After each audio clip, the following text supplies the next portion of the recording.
Hello friends, ഞാനിന്ന് നിങ്ങളോട് സംസാരിക്കാൻ പോകുന്നത് വിട്ടുമാറാത്ത ജലദോഷം, തലവേദന മാറാനുള്ള ഔഷധത്തെ സംബന്ധിച്ചാണ്.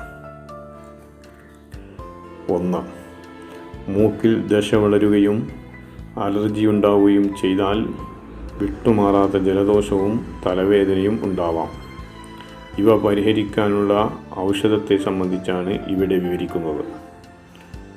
100 മില്ലി വെളിച്ചെണ്ണയിൽ 5 ചിറ്റാലൊടകത്തിൻ ഇലയിട്ട് കാച്ചിയെടുക്കുക. ഈ എണ്ണ തണുത്തതിന് ശേഷം തലയിൽ തേച്ച് കുളിക്കുക. എത്ര പഴകിയ ജലദോഷവും തലവേദനയും മാറും. സോപ്പ് ഉപയോഗിക്കരുത്. 3. നെല്ലിക്കാച്ചൂർണം 5 ഗ്രാം വീതം 10 ഗ്രാം നെയ്യിൽ ചേർത്ത് രാത്രി ഉറങ്ങാൻ നേരത്ത് സ്ഥിരമായി കഴിച്ചുകൊണ്ടിരുന്നാൽ അലർജി മൂലമുള്ള ജലദോഷം പൂർണ്ണമായും മാറും. നെല്ലിത്തോൽ മുലപ്പാലിൽ അരച്ച് നെറ്റിയിൽ ഇട്ടാൽ തലവേദന മാറും. 4.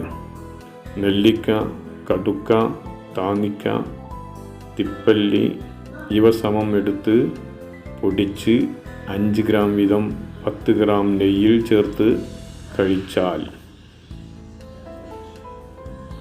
ജലദോഷവും തലവേദനയും വിട്ടുമാറും. 5. കടലാടിയുടെ ഇലച്ചാർ മൂക്കിൻ മുകളിൽ പുരട്ടിയാൽ അലർജി മൂലമുണ്ടാകുന്ന ജലദോഷം പെട്ടെന്ന് മാറും. 6. കരിഞ്ജീരകം ചതച്ച് കിഴികെട്ടി മൂക്കിൽ വലിച്ചാൽ ഇടയ്ക്കിടെ ഉണ്ടാകുന്ന ജലദോഷവും തലവേദനയും മാറും. തുടർച്ചയായി 14 ദിവസം ചെയ്യണം. 7. പൂവാങ്കുറുന്തലിൻ്റെ ഇല അരച്ച് നെറ്റിയിലിട്ടാൽ വിട്ടുമാറാത്ത ജലദോഷവും തലവേദനയും മാറും. തുടർച്ചയായി 1 മാസം ചെയ്യണം. 8.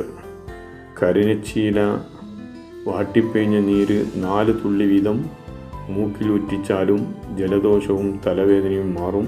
തുടർച്ചയായി 21 ദിവസം ചെയ്യുക. ഇങ്ങനെ ചെയ്താൽ അലർജി മൂലമുണ്ടാകുന്ന വിട്ടുമാറാത്ത ജലദോഷവും തലവേദനയും മാറും.